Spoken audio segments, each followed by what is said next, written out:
출애굽기 32장 7절에서 14절 말씀 우리 한 목소리로 함께 읽겠습니다. 주님께서 모세에게 말씀하셨다. 어서 내려가 보아라. 내가 이집트 땅에서 이끌어낸 너의 백성이 타락하였다. 그들은 내가 그들에게 명한 길을 이렇게 빨리 벗어나서 그들 스스로 수송아지를 모양을 만들어 놓고서 절하고 제사를 드리며 이스라엘아, 이 신이 너희를 이집트 땅에서 이끌어낸 너희의 신이다 하고 외치고 있다. 주님께서 다시 말씀하셨다. 나는 이 백성을 살펴보았다. 이게 얼마나 고집이 센 백성이냐. 이제 너는 나를 말리지 말아라. 내가 노하였다. 내가 그들을 쳐서 완전히 없애버리겠다. 그러나 너는 내가 큰 민족으로 만들어 주겠다. 모세는 주 하나님께 애원하였다. 주님, 어찌하여 주님께서 큰 권능과 강한 손으로 이집트 땅에서 이끌어내 주신 주님의 백성에게 이와 같이 노하십니까? 어찌하여 이집트 사람이 그들의 주가 자기 백성에게 재앙을 내리려고 그들을 이끌어내어 산에서 죽게 하고 땅 위에서 완전히 없애버렸구나 하고 말하게 하려 하십니까? 제발 진노를 거두시고 뜻을 돌이키시어 주님의 백성에게서 이 재앙을 거두어 주십시오. 주님의 종 아브라함과 이삭과 이스라엘을 기억하여 주십시오. 주님께서 그들에게 맹세하시며 이르시기를 내가 너희의 자손을 하늘의 별처럼 많게 하고 내가 약속한 이 모든 땅을 너희 자손에게 주어서 영원한 유산으로 삼게 하겠다 하고 하셨습니다. 모세가 이렇게 간구하니 주님께서는 뜻을 돌이키시고 주님의 백성에게 내리시겠다는 재앙을 거두셨다. 아멘. 자리에 앉겠습니다. 샬롬.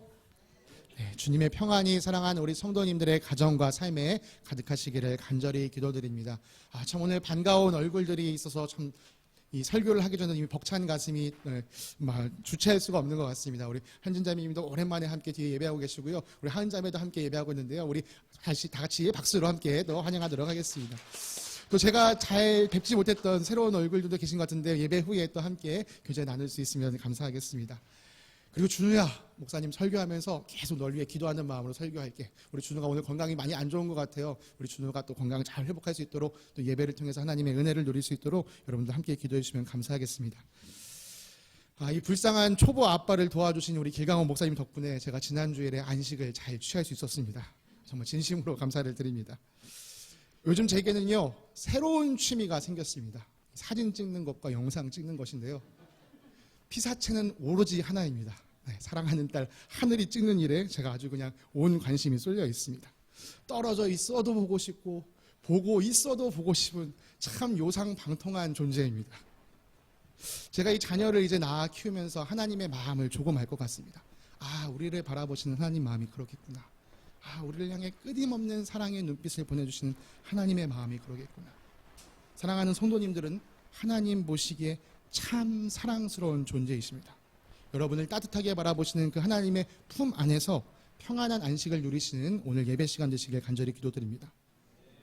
우리를 향한 이 주님의 시선, 아버지의 시선은 늘 따스한 사랑의 시선이건만 우리가 지난주에 읽었던 이 출애굽기 말씀에는요, 이 따스한 하나님의 시선을 따갑게 만들어버리는 이 이스라엘 백성들의 안타까운 죄악을 우리가 보게 되었습니다. 이들이 한 죄악을 보면요, 정말 말문이 탁 막힙니다. 부디 바라기는요, 저와 여러분이 말문이 탁 막히게 만드는 사람들이 아니라 하나님에게 오 잘한다 라는 감탄을 듣는, 칭찬을 듣는 성도들 되길 간절히 소망합니다. 오늘 함께 읽었던 본문의 일이 일어나기까지의 일련의 사건들을 좀 정리하기 원합니다.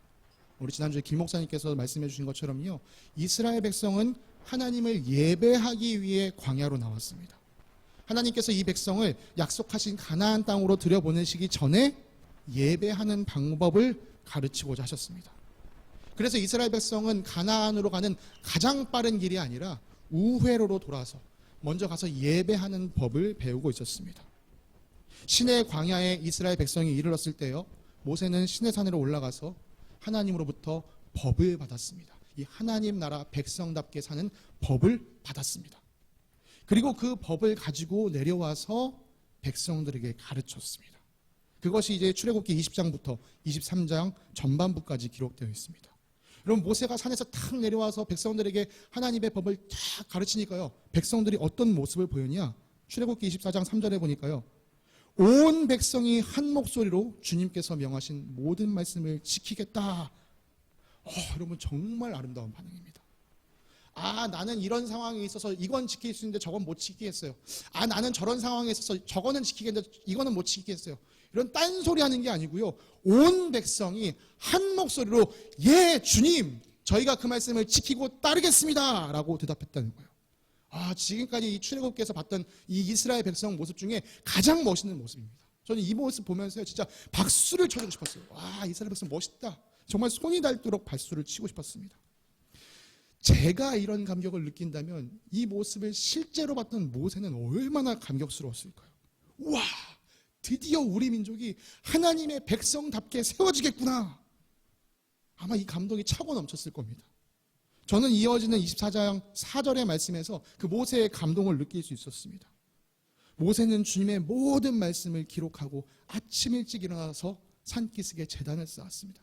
여러분 그 하나님의 말씀 백성들이 네 따르겠습니다 하고 들은 그 말씀 모세가 들어와서 와 이거 그냥 말로만 할 게 아니라 이젠 예배로 주님 앞에 이걸 증명해야겠다. 그래서 들어와서 장막에 들어오자마자 그 하나님의 말씀을 열심히 쓰기 시작한 거예요. 여러분 쓰는 동안에 피곤함을 느끼지 않았을 겁니다. 너무 행복했으니까요. 그리고 아침 일찍 일어나서 이거 바로 예배 드려야 돼 해서 산기슭에 제단을 쌓고 이스라엘 백성들과 함께 제사를 드리려고 했습니다. 지난밤 열심히 기록한 그 언약의 책을 들고 주님 앞에 나아가 함께 예배한 것이죠. 그 언약의 책을 들고 다시 한번 백성들에게 읽어줬습니다. 그랬더니 이번에도 이 백성들이 뭐라고 대답하죠? 주님께서 명하신 모든 말씀을 받들어 지키겠습니다. 이렇게 대답했습니다. 모세가 얼마나 뿌듯했을까요? 모세는 이 백성들의 대답을 듣고 나서요 하나님의 말씀을 따라서 아론, 나답, 아비후 이 대제사장과 제사장감이죠. 그리고 이스라엘의 장로 70명을 데리고 함께 산으로 올라갔습니다. 이들은 산 위에 올라가서요 어마어마한 경험을 하게 되었습니다. 바로 하나님을 뵈며 먹고 마신 것이죠. 여러분 하나님을 뵙고 먹고 마신 것은요 정말 엄청난 일입니다. 여러분 나중에 하나님께서 모세에게 뭐라고 말씀하시냐면요 이런 말씀을 하신 적이 있습니다. 그러나 내가 너에게 나의 얼굴은 보이지 않겠다. 나를 본 사람은 아무도 살 수 없기 때문이다. 여러분 실로 그러합니다. 거룩하신 하나님을 죄를 가진 인간이 바라보면요 살 수가 없습니다. 만약 죄를 그대로 짊어진 사람이 거룩하신 하나님 앞에 그대로 서게 된다면 우리는 벌을 받게 됩니다. 우리 스스로도 거룩하신 하나님을 바라보면서 나의 죄악된 모습을 바라보며 우리는 고백할 수밖에 없어요. 와, 내가 정말 죽어 마땅한 존재구나. 여러분 이사야의 경우에는요 하나님의 성전에 그 옷자락, 하나님의 옷자락이 가득한 것만 보고도 이렇게 고백했었습니다. 재앙이 나에게 닥치겠구나. 이제 나는 죽게 되었구나. 하나님의 옷자락만 보았을 뿐인데 내가 죽게 되었다라고 고백했습니다. 우리 잠시 곁길에 빠져서 말씀을 드린다면 그렇기 때문에 오늘 우리가 이렇게 예배 드릴 수 있는 게 얼마나 대단한 일인지 모릅니다. 우리를 대신해서 예수님께서 죽으셨다는 게요 어마어마한 복이에요. 우리가 예배를 시작하면서 불렀던 찬양처럼 보혈을 지나 하나님 보좌 앞으로 나아갈 수 있다. 이거 진짜 엄청난 축복입니다. 다시 각설에서 돌아가면요 이 엄청난 축복을 예수님의 십자가 사건 이전에 아론과 나답과 아비후 그리고 70명의 장로는 경험한 거예요. 아직 예수님의 십자가 사건이 일어나기 전에. 아마도 이 사람들은요 하나님의 얼굴을 직접 뵈지는 못했던 것 같습니다. 아마 그들은 하나님의 발을 바라보면서 하나님이 이 자리에 함께 하시는구나. 물론 하나님은 우리와 같은 육신이 있으신 분은 아닙니다. 그러나 표현적으로 그분의 발을 바라보면서 발꿈치를 바라보면서 하나님이 이 자리에 함께 하시는구나를 느꼈습니다. 어마어마한 경험을 한 것이죠. 이 어마어마한 경험을 한 사람들에게 모세는 부탁했습니다. 나 이제 산으로 올라갈 겁니다. 여러분들 내가 자리를 비운 동안 이 백성을 잘 보살펴 주십시오. 그리고 모세가 산으로 올라가니까 구름이 산을 덮었습니다. 모세는 산 위에 머물면서 하나님으로부터 이 성막과 또 성막에서 쓸 기구를 어떻게 만들 것인지를 배웠습니다. 하나님은요 아주 섬세하게 내가 이제부터 이스라엘 백성과 함께 거할 것인데 내가 거할 성막을 이렇게 만들어라. 나에게 예배하기 위해서 기구들은 이렇게 만들어라. 모세에게 알려주셨습니다. 이렇게 모세는 40일 동안 산 위에 머물면서 하나님께서 가르쳐 주시는 성막 제조법을 들었습니다. 그런데 이 기간 동안 산 아래 이스라엘 진영에 문제가 생겼습니다. 이스라엘 사람들 마음속에요, 불안과 염려가 스멀스멀 올라오기 시작한 거예요. 하루 이틀 모세가 보이지 않을 때는 모세가 지금 산 위에 있나 보다. 일주일, 2주일 기다리면서 모세가 언제 올라오고 그러지? 그런데 그렇게 한 달 이상이 지나가니까요, 사람들의 마음에 인내심에 바닥이 났습니다. 사실 이 사람들의 마음이 이해가 안 가는 건 아닙니다. 저도 어렸을 때 부모님께서 저를 이제 외가댁에 맡겨놓고 잠시 부모님이 일본으로 떠나실 때 그런 일들이 종종 있곤 했었습니다. 그럼 이제 엄마는 항상 저에게 이렇게 말씀해 주셨어요. 준호야, 엄마 열밤 자고 올 거야. 그럼 어린 준호는요, 하룻밤 잘 때마다 한밤, 두밤, 세밤 새면서 잤습니다. 여러분, 근데 그때 엄마가 부재한 걸요 두려워하지 않았어요. 왜요? 열밤 자면 올 거니까. 근데 참 안타깝게도 사실 이 이스라엘 백성은 모세가 언제 올 거라는 기약을 알고 있지는 않았습니다. 우리는 성경을 통해서 40일 만에 내려왔다는 사실을 알고 있지만 사실 모세가 올라갈 때요, 이스라엘 백성들에게 내가 얼마 뒤에 올 거예요 라는 이야기를 하고 떠나지는 않았습니다. 그렇기 때문에 이스라엘 백성들이 늦게 오는 모세를 보면서 간절히 기다리는 마음은 이해가 됩니다. 그렇다고 해서 그들이 불안해하고 염려하는 것, 그것은 옳은 것은 아닙니다. 왜냐하면 모세가 자리를 비운 것이지 하나님의 임재가 그들을 떠난 것은 아니었기 때문이죠. 비록 이스라엘 백성들이 아까 말씀드렸던 아론과 나답, 아비후 70인의 장로처럼 하나님을 가까이에서 뵌 것은 아니었지만 모세가 올라간 그 산 위에 주님의 영광이 불타오르는 것을 볼 수 있었습니다. 모세가 비록 우리 주변 옆에 없었지만 눈을 들어 산을 바라보면 저 위에 주님의 영광이 있구나, 이것이 보였습니다. 또한 하나님을 직접 경험한 사람들, 아까 말씀드린 아론과 나답과 아비후와 70인의 장로들이요, 그 사람들에게 얘기해 줄 수 있었어요. 저기 보이는 저거 그냥 자연현상이 아니에요. 저 하나님의 영광이에요. 저기에 모세가 있어요. 이렇게 이야기해 줄 수 있었습니다. 그럼에도 불구하고 백성들은 모세의 부재에 대해서 매우 불안해했습니다. 이것은요, 사실 이 사람들이 하나님을 의지했기보다는 사실은 모세를 더 의지하고 있었다라는 사실을 보여줍니다. 조금 더 정확하게 이해한다면 눈에 보이지 않는 하나님보다 눈에 보이는 모세를 더 의지하고 있었던 것이죠. 이들의 불안감이 날이 갈수록 깊어졌고 급기야 이 사람들은 우르르 떼를 지어 몰려가서 아론에게 이렇게 이야기했습니다. 일어나서 우리를 인도할 신을 만들어 주십시오. 우리를 이집트 땅에서 올라오게 한 모세라는 사람은 어떻게 되었는지 모르겠습니다. 우리 눈에 보이는 모세가 더 이상 우리 눈에 앞에 있지 않으니 눈에 보이는 다른 것을 만들어 주십시오. 대단히 잘못된 선택을 한 것이죠. 하나님께서는 모세를 통하여서 특별히 십계명에서 이 땅에 어느 것을 본떠서라도 우상을 만들지 말라라고 명하셨습니다. 그리고 이 사람들도 분명 40일 전에 모세 앞에서 네, 그 말씀 우리가 따르겠습니다 라고 2번이나 이야기했던 사람들입니다. 모세의 부재에 40일 만에 이들은 자신들의 고백을 저버릴 만큼 나약한 모습을 드러냈습니다. 아까는 정말 이들을 위해서 막 박수를 쳐주고 싶었는데요, 이제 이 박수 치던 속으로 이 말을 치게 됩니다. 이게 웬일인가. 자, 그래도 아직 포기하긴 이릅니다. 왜요? 아까 모세가 부탁하고 남겨갔던 사람들이 있잖아요. 아론과 나답, 아비후, 훌 70인의 장로들이 있잖아요. 그들이 있으니까 뭐라도 해주겠죠. 아마 아론이 동생 모세를 위해 제 역할을 해줄 겁니다. 아니, 그게 지금 무슨 해괴망측한 소리입니까? 여기 있는 이 언약의 책에 우리가 기록하고 얘기하지 않았습니까? 우리는 그런 일을 할 수 없습니다. 여러분 다시 집으로 돌아가십시오.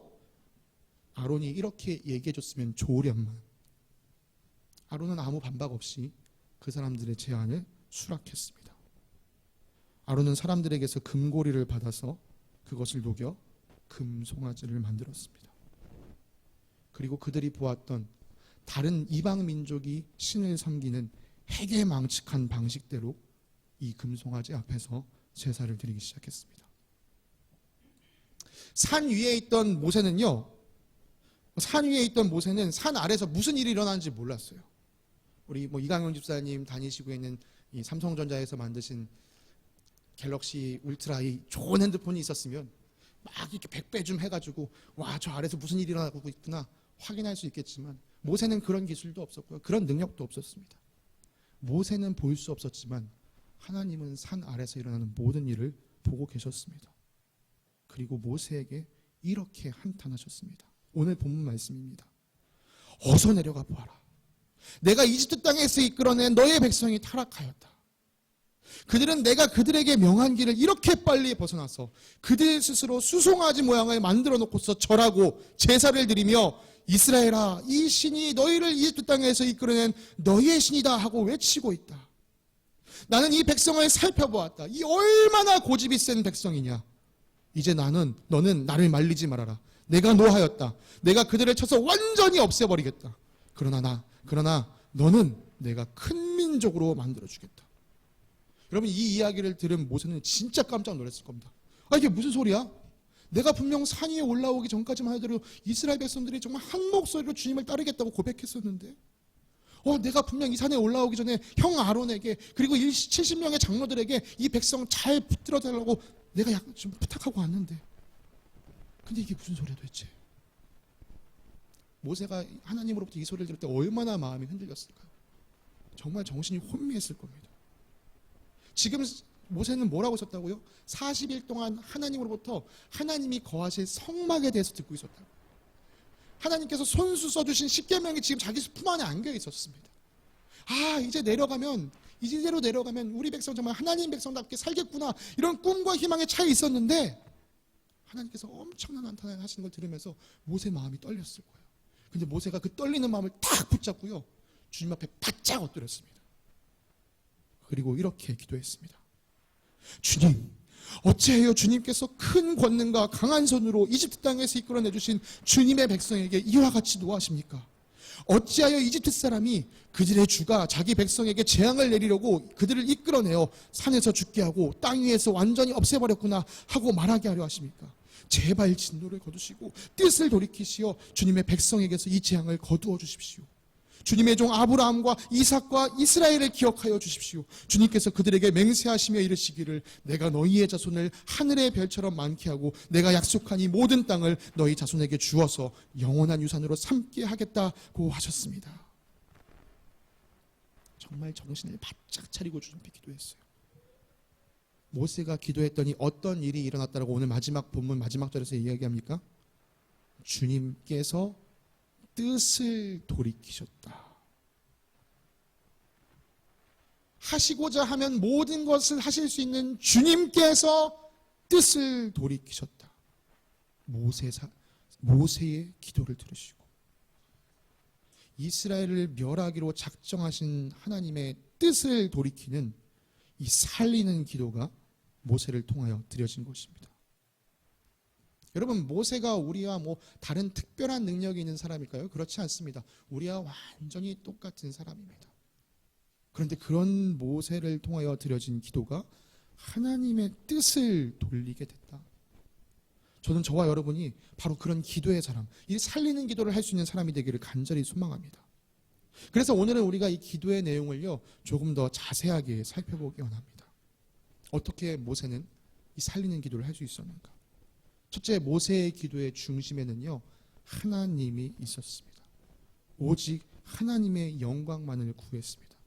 여러분, 살리는 기도를 하기 위해서요, 모세가 집중했던 건요, 살려야 할 이스라엘 백성도 아니었어요. 그리고 살리는 기도를 하고 있는 자기 자신도 아니었습니다. 이 백성을 살려주시는 하나님께만 집중하고 있었어요. 심지어 모세는요, 자신의 영광을 구하지 않고 오직 하나님의 영광만을 구했습니다. 여러분, 오늘 본문을 읽으시다가 좀 파격적이다 이렇게 느끼신 부분 있지 않으셨나요? 제게는 좀 한두 분이 좀 파격적이었습니다. 하나님께서 모세에게 이렇게 말씀하신 부분인데요, 너는 내가 큰 민족으로 만들어주겠다. 하나님께서요, 지금 이스라엘 백성은 내가 싹 쓸어버리고 너로부터 시작하는 새로운 민족 만들어줄게. 여러분, 이게 모세에게는 엄청난 이야기였을 겁니다. 우리 스포츠를 좋아하는 우리 남학생 친구들이 이해하기 쉽게 이야기해 준다면, 준우야 너가 이해하기 쉽게 얘기해 준다면, 레알 마드리드에서 손흥민 선수에게 너 최고 연봉 줄 테니까 우리 팀으로 와, 이렇게 얘기하는 것보다 더 크고 놀라운 얘기예요. 아브라함의 시대는 이제 끝나고 모세 너의 시대를 만들어주겠다. 너로부터 시작되는 새로운 민족을 만들어주겠다. 이런 엄청난 기회가 훅 하고 들어온 거예요. 그런데 모세는요, 지금 그런 제안에 관심이 없습니다. 모세의 관심은 자기의 영광이 아니라 하나님의 영광입니다. 어찌하여 이집트 사람이 그들의 주가 자기 백성에게 재앙을 내리려고 그들을 이끌어내어 산에서 죽게 하고 땅 위에서 완전히 없애버렸구나 하고 말하게 하려 하십니까? 하나님, 어떻게 해서 이스라엘 백성 여기서 멸하시면 이집트 사람들이 아우, 저 이스라엘 신은 자기 백성을 광야에서 죽게 만들려고 끌고 나갔나 봐. 아니, 어떻게 하나님의 이름에 그렇게 욕되게 만드는 일을 하실 수가 있습니까? 주님, 그럴 수 없습니다. 아버지, 당신의 이름을 위해서 이 백성들을 구원해 주십시오. 여러분, 우리는 출애굽기를 통해서 하나님께서 이스라엘 백성을 이집트에서 구원하실 때 엄청난 능력을 베푸셨다는 것을 우리는 알고 있습니다. 그렇기 때문에요, 이집트뿐만이 아니라요, 주변에 있는 다른 민족이요, 다 이스라엘을 주목해서 봤어요. 저 백성은 어떤 민족이길래 저런 놀라운 기적을 체험하고 저렇게 구원을 받나? 이 광야에 있는 이스라엘 백성들에게 모두 관심이 집중되어 있습니다. 당연히 이집트 사람들도 이 이스라엘 백성이 어떻게 됐는지 관심을 가지고 봤을 거예요. 그런데 그런 이스라엘 백성이 광야에서 재앙을 맞아 전멸한다? 그러면 정말 이집트 사람들이 생각하겠죠. 저 노예들의 신이 결국 한다는 일이 자기 백성 광야에서 죽이려고 했던 거구나. 모세는 그런 식으로 하나님의 이름이 짓밟히는 것을 원치 않았습니다.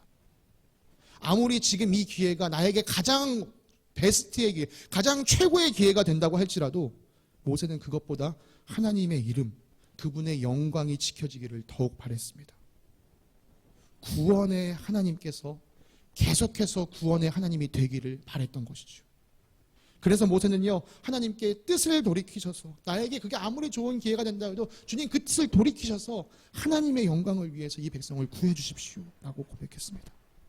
여러분, 이거 곰곰이 생각해 보면요, 예수님께서 우리에게 가르쳐 주신 기도의 첫 부분과 너무나도 닮았습니다. 하늘에 계신 우리 아버지, 그 이름, 아버지의 이름을 거룩하게 하여 주시며. 거룩이라는 단어 때문에 좀 내용이 생소하신가요? 하나님 아버지의 이름이 빛나게 하시며, 아버지의 이름이 영광되게 하시며, 아버지의 이름이 구별되게 하여 주시며, 마치 모세가 구한 것과 같은 맥락에 있는 것이죠. 하나님 아버지의 이름이 온 민족 위에서 거룩하게 빛나길 바랍니다. 괜히 여기서 이스라엘 백성이 멸해지는 것 때문에 하나님의 이름이 더럽혀지기를 원치 않습니다. 어떻게 이 모세의 기도가 살리는 기도가 될 수 있었느냐? 두 번째, 모세의 기도는 하나님의 약속을 붙든 기도였습니다. 13절 말씀입니다. 주님의 종 아브라함과 이삭과 이스라엘을 기억하여 주십시오. 주님께서 그들에게 맹세하시며 이르시기를 내가 너희의 자손을 하늘의 별처럼 많게 하고 내가 약속한 이 모든 땅을 너희 자손에게 주어서 영원한 유산으로 삼게 하겠다고 하셨습니다. 모세의 이 기도는요, 하나님이 어떤 분이신지 정확히 알고 했던 기도입니다. 모세가 알고 있었던 하나님은 어떤 분이셨을까요? 바로 신실하신 하나님입니다. 신실하다, 이 말 우리가 평상시에 잘 안 쓰죠. 우리가 평상시에 쓰는 말대로 한다면 믿을만하다라고 할 수 있습니다. 여러분, 믿을만하다는 건 어떤 사람일까요? 제가 한번 예시를 두 사람을 드려보겠습니다. 첫 번째 예시입니다. 내가 금방 읽고 결제해 줄게 해놓고서는 퇴근할 때까지 결제하지 않는 김 부장님. 두 번째 사람, 자기가 한 말은 크고 작은 것과 상관없이 매번 지키는 이 팀장님. 자, 김 부장님과 이 팀장님 중에 누가 믿을 만한 사람이죠? 네, 이 팀장님. 자기가 한 말은 반드시 지키는 사람이 믿을 만한 사람입니다. 마찬가지로 하나님께서 신실하시다, 하나님께서 믿을 만하다라고 말하는 것은요, 하나님께서 약속하신 것은 반드시 지키신다라는 뜻입니다. 여러분, 하나님은 변치 않으시는 분이십니다. 그분은 예나 지금이나 변함없이 신실하십니다. 하나님의 그런 성품을 잘 알았던 모세는요, 하나님께서 아브라함에게 하신 약속을 기억하면서 이야기했어요. 하나님, 우리 조상 아브라함에게 이렇게 약속해 주셨잖아요. 하나님, 그 약속이 지금도 유효하잖아요. 하나님, 그 약속 때문에 지금 이스라엘 백성을 이집트에서 구원하신 거잖아요. 그러니까 이 자리에서 하나님, 이스라엘 백성을 멸하시면 안 됩니다. 하나님의 그 신실하심을 따라 이 약속을 반드시 이루어 주십시오. 여러분, 기도할 때 이게 정말 중요합니다. 완전하고 능하시고 강하신 우리 하나님에게는요, 아무런 약점이 없는데요, 그분이 가지고 계신 유일한 아킬레스건이 무엇이냐? 그분이 하신 말씀이에요. 그분이 하신 약속입니다. 주님 성경 말씀에 이렇게 약속하셨잖아요. 저는 그 약속 붙들고 살아가는 겁니다. 저는 그 약속 믿고 살아가는 겁니다. 여러분, 그렇게 기도하는 사람에게 하나님은 결코 외면하지 못하십니다. 그치, 내가 너에게 성경을 통해 그렇게 약속했지. 그래, 내가 약속한 대로 지켜주마. 하나님은 반드시 그 약속의 말씀을 붙들고 기도하는 사람에게 응답하여 주십니다. 그런데 여러분, 잘 생각하셔야 됩니다. 내가 그 약속에, 성경에 있는 말씀이니까 이거 붙들고 하면 무조건 될 거야. 여러분, 이 하나님의 약속이 어디에 달려 있을까요? 우리 친구들 지난 다음 세대 특별 새벽 기도 할 때 우리 순종의 사람 얘기하면서 우리가 거기서 다루었던 이야기인데요, 그 본문 말씀 하나를 우리가 찾아보면서 좀 살펴보겠습니다. 여러분, 우리가 함께 읽었던 이 출애굽기 20장 이 10계명 5계명은요, 너희 부모를 공경하여라 라는 말씀이 있었고요, 그 말씀 뒤에 그러면 내가 너희에게 오래 사는 장수의 복을 줄 것이다 라는 약속이 있었습니다. 근데 하나님의 약속은요, 늘 하나님의 말씀 앞에, 하나님의 명령 앞에 있습니다. 다시 말해서 우리가 이 약속을 붙들고 기도한다 라는 것은 하나님의 말씀을 따라 사는 삶이 전제됐을 때, 하나님의 말씀을 따라 사는 삶을 살고서 그 약속을 붙잡았을 때의 효력을 발휘하는 것이죠. 하나님은 자신의 말씀에 순종하는 삶을 살면서 그 약속의 말씀을 붙들고 기도하는 사람을 절대 외면하지 않으십니다. 하나님은 그 기도를 들으시고 살려주십니다. 셋째, 무엇보다 모세의 기도는 하나님의 마음을 잘 알고 드렸던 기도였기 때문에 민족을 살릴 수 있었습니다. 이스라엘이 우상을 만들어 섬기는 모습을 보고 하나님의 마음에는 질투가 불일 듯이 올라왔습니다. 그 질투가 불일 듯이 올라왔기 때문에 내가 저 백성을 멸하겠어 라는 표현으로 나타나신 것이죠. 그런데 정말 하나님의 마음이 그 백성을 멸하고 싶었던 것일까요? 부모님들 아시잖아요. 너 한 번만 더 자녀들 혼내실 때, 너 한 번만 더 그러면 내가 가만 안 둬. 너 한 번만 더 그럴 거면 우리 집에서 나가. 뭐 집에서 정말 나가라는 뜻인가요? 아니죠. 너가 그러지 않았으면 좋겠어 라는 정말 간절한 마음이 담겨 있는 것이죠. 나 주 하나님의 말이다. 악인이 죽는 것을 내가 조금이라도 기뻐하겠느냐. 오히려 악인이 자신의 모든 길에서 돌이켜서 사는 것을 내가 참으로 기뻐하지 않겠느냐.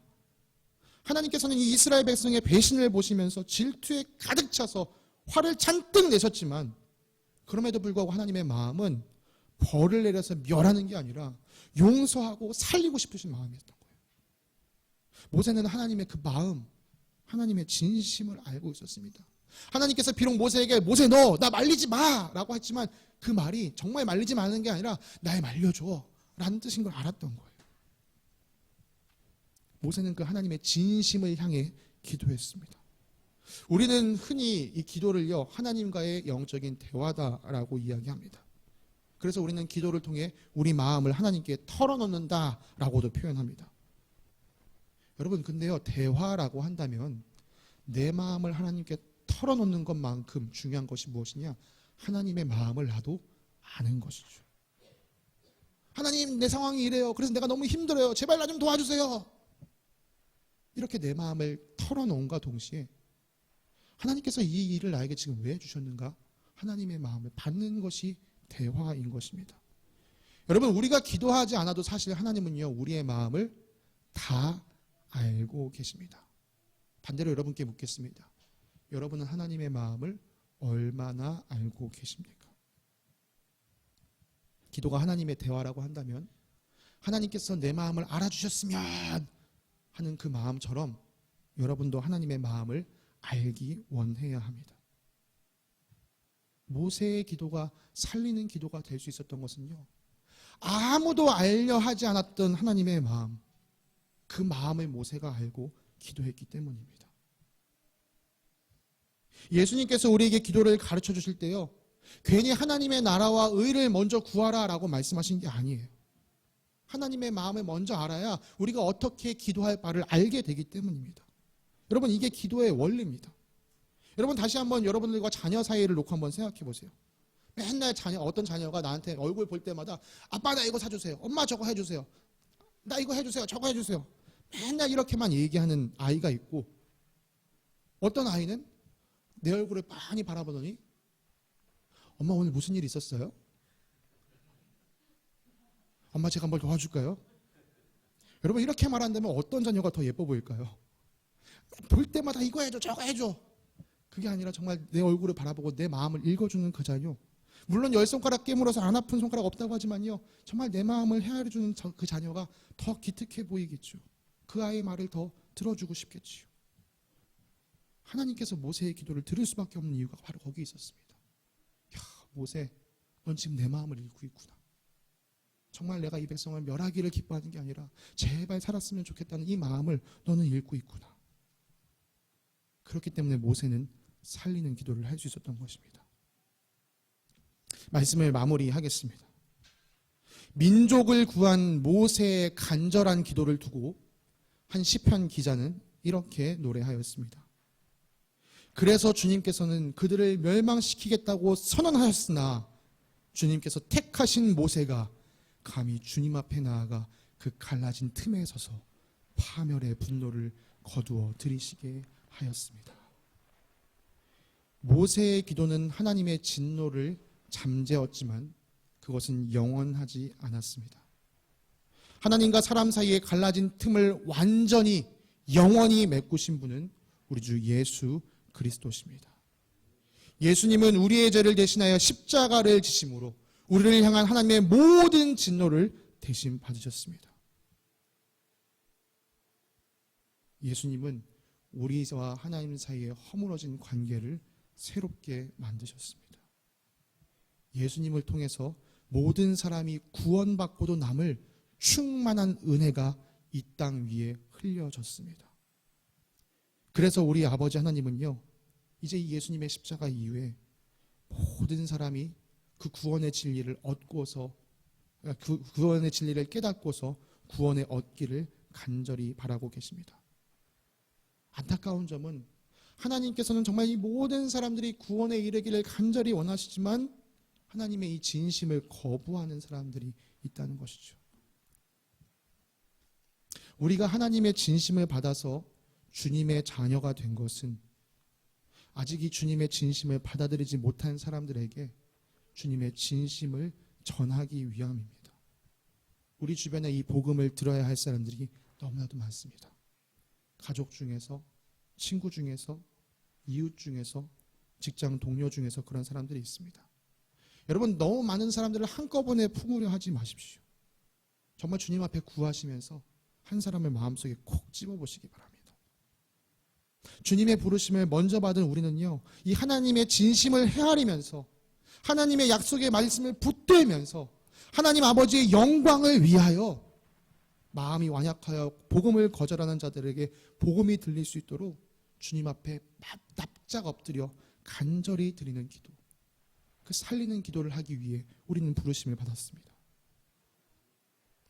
여러분, 여러분이 살리는 기도를 하려 하신다면 기도하는 일에만 머물러 계시면 안 됩니다. 살리는 기도를 하는 사람은 반드시 우리 안에서 살아서 역사하시는 성령님을 따라 삶을 살아야 합니다. 여러분이 마음 다해 기도하는 그 사람을 향해 사랑의 손길을 뻗어주십시오. 여러분, 계속해서 우리가 사랑으로 섬기며 나아갈 때 그 사람의 마음의 문은 반드시 열리게 되어 있습니다. 그 열린 문틈 사이로 예수님께서 들어갈 수 있도록 여러분, 그들에게 복음의 진리를 들려주시기 바랍니다. 이 사람이 내가 이야기한다고 들을까? 여러분, 그것은 우리가 걱정할 일이 아닙니다. 우리에게 맡겨진 일은요, 사랑으로 섬기고 그들에게 복음을 전하는 데까지입니다. 이 일을 하기 위해서 우리가 살리는 기도를 해야 하는 것이죠. 왜요? 그 이후의 모든 일은 하나님께 맡겨져 있기 때문입니다. 내 주관이 아닙니다. 구원받는 것은 하나님께 달려있는 일이기 때문에 우리가 해야 할 일까지는 하고 그 이후에는 기도로서 하나님께서 이 일을 이루어주시기를 간절히 원하는 수밖에 없는 것이죠. 부디 바라고 바라기는 저와 여러분이 이 모세와 같이 살리는 기도를 할 뿐만 아니라 살리는 삶을 살아내기를 간절히 바랍니다. 그리고 우리의 기도와 이 우리의 삶 위에 주님의 놀라우신 은혜가 덮어져서 생명이 싹을 틔우고 열매를 맺는 아름다운 역사가 사랑하는 겨자씨 교인들의 삶 위에 이 겨자씨 교회 공동체 위에 세워지기를 간절히 소망합니다. 우리 귀한 소망 품고 사시는 겨자씨 교인들 되시기를 간절히 바랍니다. 우리 함께 말씀을 기억하시면서 기도하도록 하겠습니다. 사랑의 하나님 아버지, 감사합니다. 죄 지은 우리를 벌하시기보다 우리를 용서하시고 살리시기를 원하시는 하나님 아버지의 깊은 사랑을 말씀을 통해 바라봅니다. 주님, 용서받은 죄인의 기쁨으로 오늘 우리의 마음을 가득 채워주시옵소서. 우리 마음을 가득 채운 이 기쁨이 주님을 알지 못하는 자들, 그래서 이 기쁨을 누리지 못하고 여전히 죄에 억눌려 살아가는 영혼들에게 흘러가는 귀한 일들이 우리의 삶을 통하여 나타나게 하여 주시옵소서. 구원이 우리의 노력으로 이루어진 일이 아님을 깨달아 알고 주님 앞에 납작 엎드려 살리는 기도를 드리면서 우리가 해야 할 살리는 삶을 살아내는 겨자씨 교회 교인들 되게 하여 주시옵소서. 우리에게 귀한 일을 맡겨주신 주님께 감사드리며 거룩하신 우리 주 예수 그리스도의 이름으로 기도드립니다. 아멘.